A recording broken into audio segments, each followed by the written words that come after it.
MCQ answer for ICSE class 10 chemistry paper 2025. So MCQ में as you can see कुछ तो trick हैं एक दो क्वेश्चंस में, बट फिर भी वेरी डिफिकल्ट नहीं है. बट हाँ, पेपर ओवरऑल जो है वो है, अच्छा बैलेंस पेपर बनाया गया है. Now section A, question 1, which gas decolourises potassium permanganate solution. तो इसमें कौन आ जाती है आपको पता है, सल्फर डाइऑक्साइड. तो sulphur dioxide is our option number A.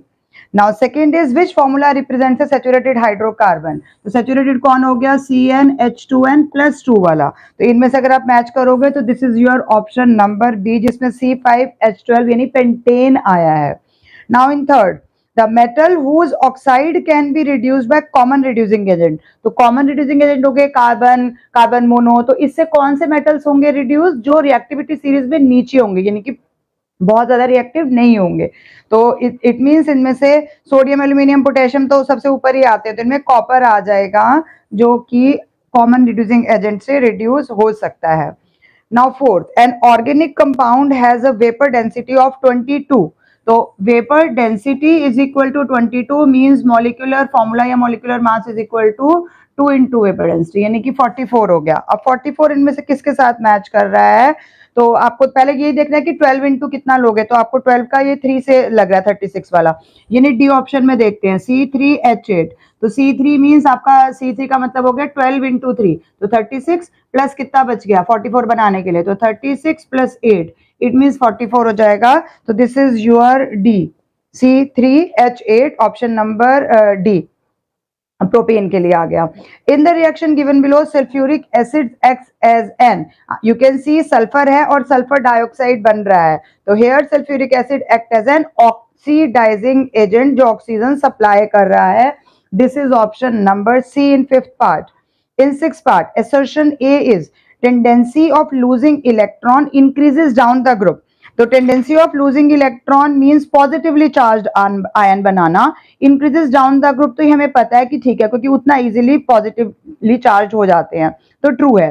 Reason में है the most reactive metal is placed at the top of the group 1, नहीं, सबसे नीचे आ जाएंगे तो सीजियम होता है, तो वो फॉल्स है. तो ए ट्रू है, लेकिन r is false. This is option number c in six part. A true है, क्योंकि पॉजिटिवली चार्ज आयन बनाने की tendency increases down the group लिख रहा है. In seventh part, the ore that can be concentrated by using magnetic separation, जिसमें magnetism होगा. Corundum is a ore, किसका है, एल्यूमिनियम का है. कैलामाइन जिंक का है. बॉक्साइड एल्यूमिनियम का है. तो हेमेटाइट आ गया आपके पास आयरन ओर. तो ये आ गया सेवेंथ में आपका option number b, hematite is correct. Next आपका ऑप्शन नंबर 8 है, जिसमें आपके पास स्ट्रक्चर ऑलरेडी बना हुआ है, ऑर्बिटल स्ट्रक्चर उन्होंने आपको दिया है. Which option represent the correct electronic configuration of atoms A and B before combining together to form the above molecule. तो as you can see middle वाला ए में जो आपके पास है, आपको कितने दिखाई दे रहे हैं, 4, 2 अंदर आ गए और बाहर आपको तो आउटर मोस्ट के लिए कॉन्फ़िगरेशन लिखनी है. तो दिस इज 2 and 6. तो इसका आ रहा है 2 and 6 ए वाले के लिए, और बी वाले के लिए आपके पास आ रहे हैं 7. It means 2, 8 and 7. तो ऑप्शन नंबर जो पेयर करेक्ट बन रहा है, this is your option number D in 8th part. In ninth part, which of the following options has all the compounds which are members of the same homologous series? या तो सारे saturated है या सारे unsaturated है. तो अगर हम ए ग्रुप को, ए ऑप्शन को चेक करते हैं, तो मीथेन है, इथेन है, प्रोपेन है, ऑल आर सैचुरेटेड. तो option number A is correct in ninth part. लेकिन अगर आप बाकी भी चेक करेंगे तो उसमें सेकंड वाले में नहीं बन रहा था, किसी भी और पेयर में नहीं बन रहा. इवन डी में भी आपको दिख रहा है, लेकिन फिर C4H8 नहीं है, H10 है. तो option number A is correct. In 10th part, assertion A is in the contact process, SO3 gas is not directly dissolved in water to obtain sulfuric acid. As you know about contact process, हम इसमें पहले oleum बनाते हैं, H2S2O7 बनाते हैं. तो this assertion is correct. Now reason is dense fog or misty droplets of sulfuric acid has formed, which is difficult to condense. तो यहाँ पर ये भी हमारे पास correct आएगा, and not directly absorbed by water. क्योंकि मिस्टी ड्रॉपलेट्स बन जाएंगे, जिसकी वजह से पानी उसमें डायरेक्टली अब्सॉर्ब नहीं होगा अगर हमने यही SO3 यूज किया. उसी का रीजन है ये. तो both assertion and reason are true and R is the correct explanation of A. This is option number A in 10th part. Now in 11th, given below are the 4 ions. Chloride का identify the pair of ion which have the same electronic configuration. तो chlorine ने एक ले लिया तो it means क्या बन गया 287 से 288, यानी कि आर्गन का स्ट्रक्चर आ गया।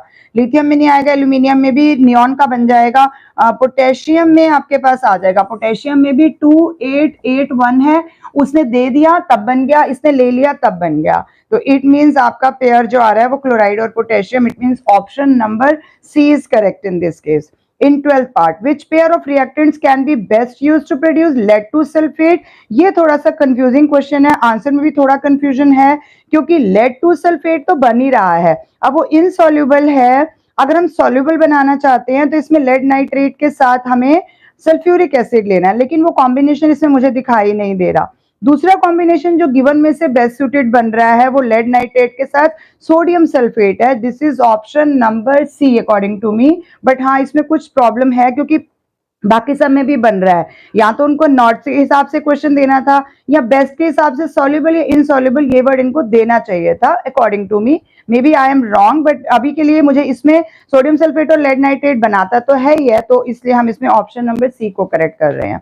अब बेस्ट वर्ड्स इनका मतलब क्या है, सॉल्युबल या इनसॉल्युबल, ये मुझे समझ नहीं आया। इन 13 part aqueous copper two sulphate is electrolysed using copper की इलेक्ट्रोड ही हम यूज कर रहे हैं।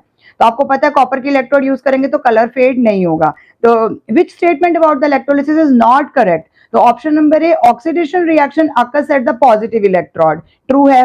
Current is carried to the electrolyte by ion से लेके जाते हैं, पॉजिटिव इलेक्ट्रोड मास लूज करती है, एनोड आपको पता है डिसॉल्व होती है। तो number of copper two ions in the electrolyte decreases नहीं होते बल्कि इंक्रीज होते हैं, जिसकी वजह से कलर फेड नहीं होता है।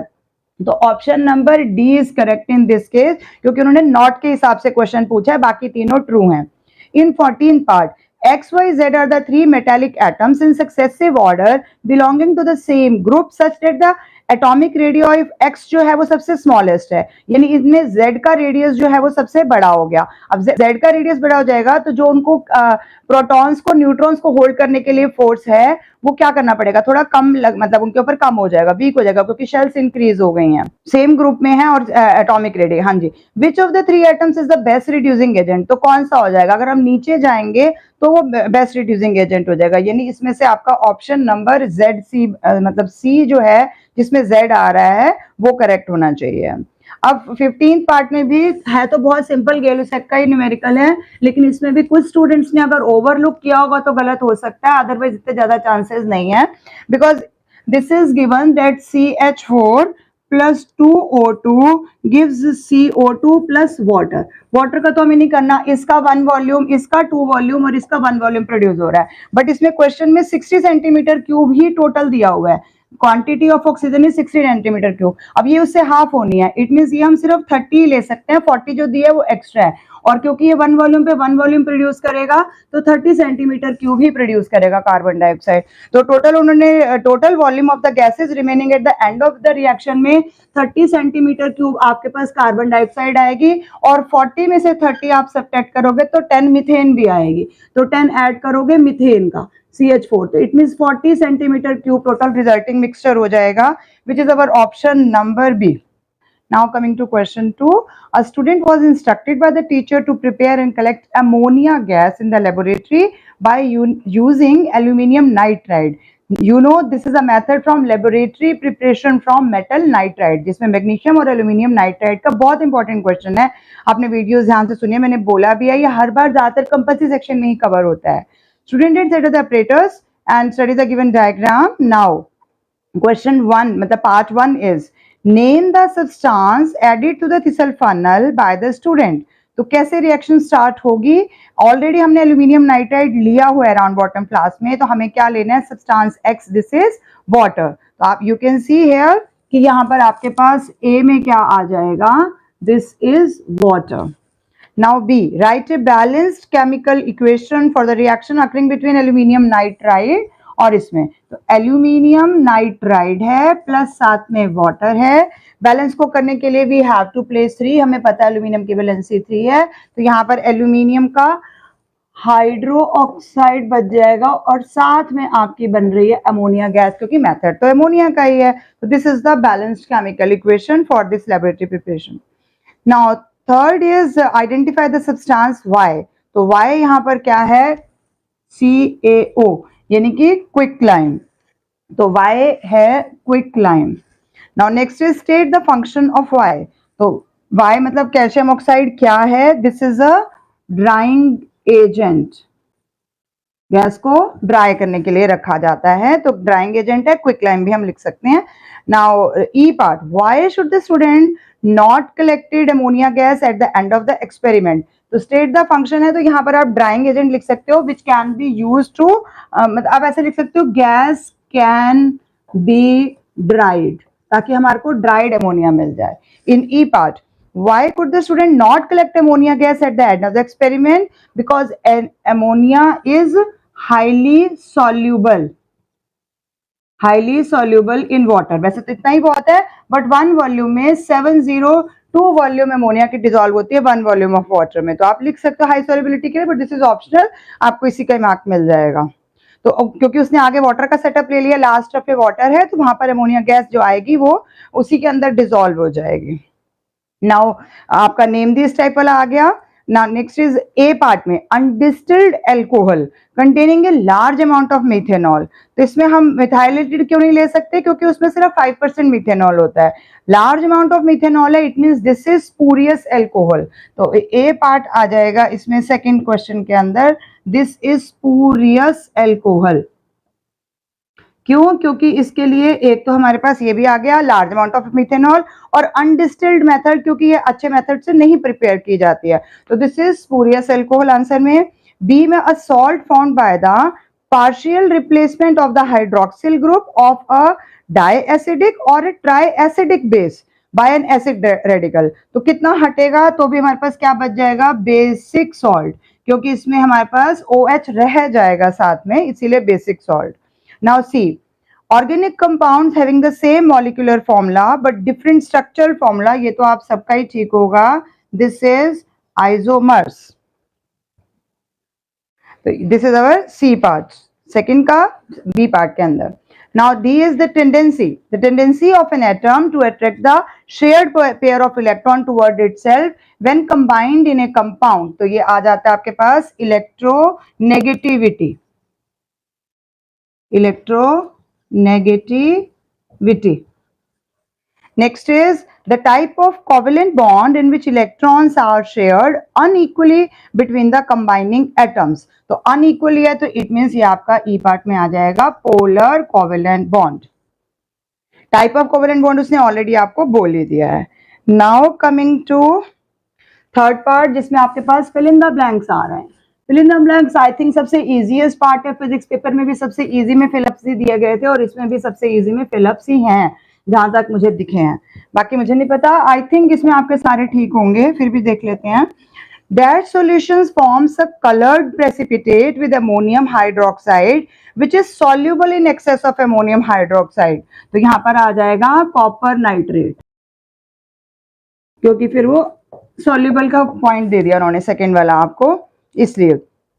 B is zinc blende is converted to zinc oxide. तो ZnS से ZnO किससे बना रहे हैं हम? This process is roasting. Roasting और कैल्सिनेशन भी मेटलर्जी का ऐसा पार्ट है जो 1 नंबर हर बार कैरी करता है।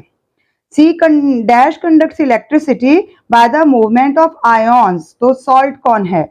मोल्टन सोडियम क्लोराइड, क्योंकि मोल्टन तो उन्होंने खुद ही लिख दिया, तो मोल्टन सोडियम क्लोराइड आ जाएगा, क्योंकि अगर हम मोल्टन आयरन लेंगे तो बाय मूवमेंट ऑफ इलेक्ट्रॉन्स आएगा, इसीलिए हमें आयॉन्स पूछा है। मैंने आपको केमिस्ट्री वाला करंट और फिजिक्स वाला करंट करके ऐसे करवाया ही हुआ है। The reaction that takes place at the anode during the electrolysis of aqueous sodium argentocyanide with silver electrodes is। तो क्या होता है सिल्वर इलेक्ट्रोड पे? Ag और माइनस इलेक्ट्रॉन, क्योंकि इसके अंदर ये ऑक्सीडेशन हो रही है। Oxidation means loss of electron, और जिससे फिर ये Ag प्लस बना लेता है। अब इस रिएक्शन को अगर हम लिखेंगे तो ये माइनस का साइन उस तरफ चला जाएगा, तो आपको जिस फॉर्म में ये चूज करने के लिए दिया गया है, यहाँ पर आपका ये प्लस इलेक्ट्रॉन उधर दिखाना है, तो आपका इसमें जो स्टार्टिंग वाला दिया हुआ है option, this is correct. In E part, salt found bye ZnO reacts with hot concentrated NaOH is, आपने M4 ट्रिक पढ़ा हुआ है, this is sodium zincate, Na2ZnO2, sodium zincate is the correct answer. Now in fourth part बहुत ही अच्छा question बनाया गया है, सारे चैप्टर्स की थॉरो नॉलेज चेक करने के लिए मेरे हिसाब से ये बेस्ट क्वेश्चन है। पहले प्रोसेस में आपको N2+3H2 NH3 बन रहा है हेबर प्रोसेस, तो आपको पता है यहाँ पर कैटालिस्ट कौन आ जाएगा, आयरन। यानी कि हम A के साथ किसको कनेक्ट कर रहे हैं, यहाँ से 3 वाले को, फिर B के साथ किसको कनेक्ट करेंगे, NH3+5O2, ऑक्सीडेशन का ही आ रहा है, इसमें platinum as a catalyst use होता है, दिस इज अवर 5, तो इसमें प्लैटिनम आ जाएगा। फिर सी में SO2+O2 SO3 अभी पढ़ा कॉन्टैक्ट प्रोसेस में आपने, वेनेडियम पेंटॉक्साइड, इसमें 1 वाला आ जाएगा V2O5, vanadium pentoxide as a catalyst use होता है। Now next is C2H4+H2, C2H6 बन रहा है, तो ये निकल कैटालिस्ट की प्रेजेंस में होता है, तो दिस इज ऑप्शन नंबर 2, यानी निकल कैटालिस्ट आ जाएगा।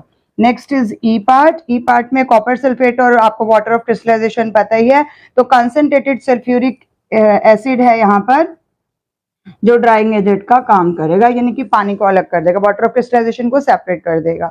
सो ए के साथ आपके पास 3 आ रहा है, बी के साथ करेक्ट ऑप्शन इज 5, सी के साथ करेक्ट ऑप्शन इज 1, डी के साथ correct option is 2 and then E के साथ correct option is 4। Now coming to last part, जो कि आपको पता ही है 5 मार्क्स आपका ऑर्गेनिक केमिस्ट्री का है। स्पेसिमेन पेपर के अकॉर्डिंगली भी अगर हम देखते हैं तो 5 मार्क्स कंपल्सरी सेक्शन में पूरा का पूरा नोमेनक्लेचर का रखा जाता है। I have already discuss this thing many times with you. तो ये 5th पार्ट आ गया, ड्रॉ द स्ट्रक्चरल डायग्राम।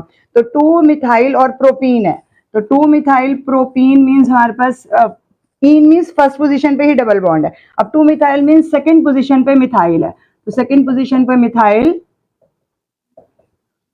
इधर 1 2 3 हो गया, ये वाला 4 ले लेंगे हम इधर, 1 2 3 4, इसके थ्रू 3 4 पूरे हो गए और यहाँ पर भी 4, तो जितने बची हुई हैं इन सब पे आपके पास हाइड्रोजन आ जाएगा। तो दिस इज 2 मिथाइल, 2 पोजीशन पे मिथाइल, अगर हम यहाँ से नंबर लेंगे तो 1 2 3, 2 methyl and propane. Next is butanal, butanal means 1 2 3 4, अब नल मीन्स एल्डिहाइड ग्रुप है, एल है, एल्डिहाइड ग्रुप है, तो डबल बॉन्ड O और सिंगल बॉन्ड ये आ जाएगा, ये 4 इसके पूरे हो गए, बाकी सबको आप हाइड्रोजन की वैलेंसी से सेटिस्फाई कर दोगे, उसके 4 पूरे हो जाएंगे, इसलिए वहां हाइड्रोजन की जरूरत नहीं है। नाउ बी में फर्स्ट पार्ट इज आपके पास 4 बार क्लोरीन लगा हुआ है, इट मीन्स 1 1 2 2, तो इतनी बार आ जाएगा, तो टेट्रा, टेट्रा और लगा कौन है, क्लोरीन, तो टेट्रा क्लोरो, और फिर ये स्ट्रक्चर किसका है, 2 ही है carbon, it means ethane, tetra chloro ethane. Next is COOH यानी कि ओइक एसिड, और कितने कार्बन टोटल हैं, दे आर 4, तो ब्यूटेनोइक एसिड। थर्ड इज पूरी कंप्लीट चेन लेंगे फुल वाली, तो 1 2 3 4 5, तो ये 5 की चेन बनेगी, हमने लॉन्गेस्ट चेन सिलेक्ट करनी है, तो ये पेंट आएगा, 5 की चेन है, और सेकंड पोजीशन पे आपका फिर डबल बॉन्ड चला जाएगा, तो pent 2 yne is the correct answer for third part of IUPAC name. With this answers from section A are over. I hope आपके बहुत सारे करेक्ट होंगे, हो सकता है मेरी तरफ से भी कोई डिस्क्रिपेंसी हो, but with this section A is over from my side. Thank you for watching till the end, keep watching, sharing and subscribe to my channel. अभी भी नहीं किया तो एक पेपर रह गया, आप तो कर लो, otherwise share with your juniors. Thank you.